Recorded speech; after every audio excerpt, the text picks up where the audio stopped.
Okay, this is the Robeson box fan with the cheap 3733 modern blade on it. And this is the cheap 3733 with the Robeson blade on it. So, let's see what this does here. We're going to plug this in.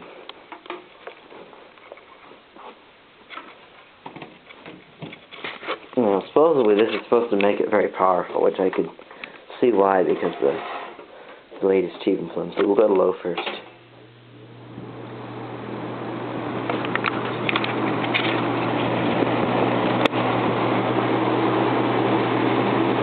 That's like high on the other fan. Are you kidding me?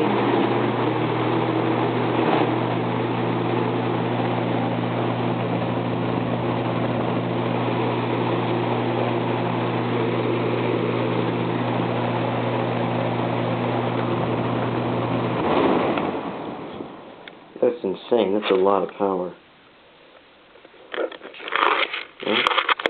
Let's see what this thing can do now. Probably not much. Oh, yeah, that helps. Let's do this cheap one now. Now, see, this is one of the last decent ones made. It has this larger motor in it, but it's still not very strong. It's trying for that cheap blade to come here. I'm going to plug this in. Okay. Here we go. Now, these used to be like this, but then they went cheap.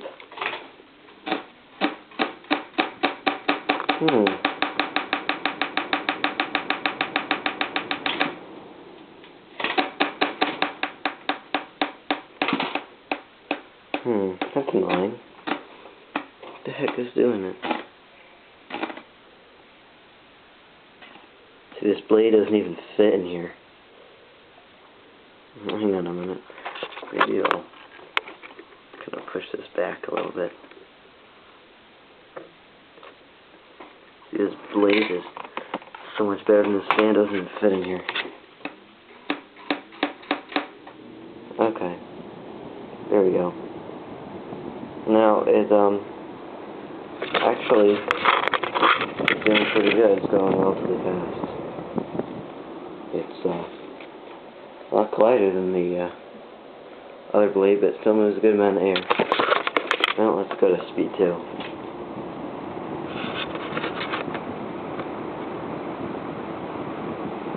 Not much of a change. Let's go to high.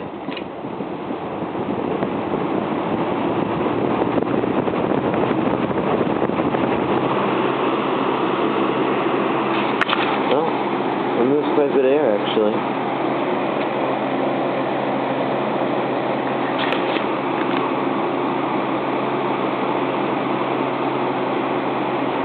They used to be designed like this. Actually, it moves a lot of air. And now it's off. So,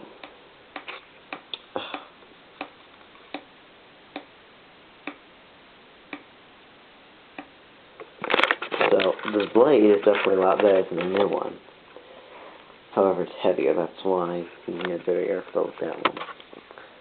So, that's the blade from the old Robeson on the cheap 3733 modern fan. And that's the cheap modern blade on the Robeson. You can see there's actually a lot of space in between here and the blade because it's so thin. And then this is basically right up against it. That's what that clipping was.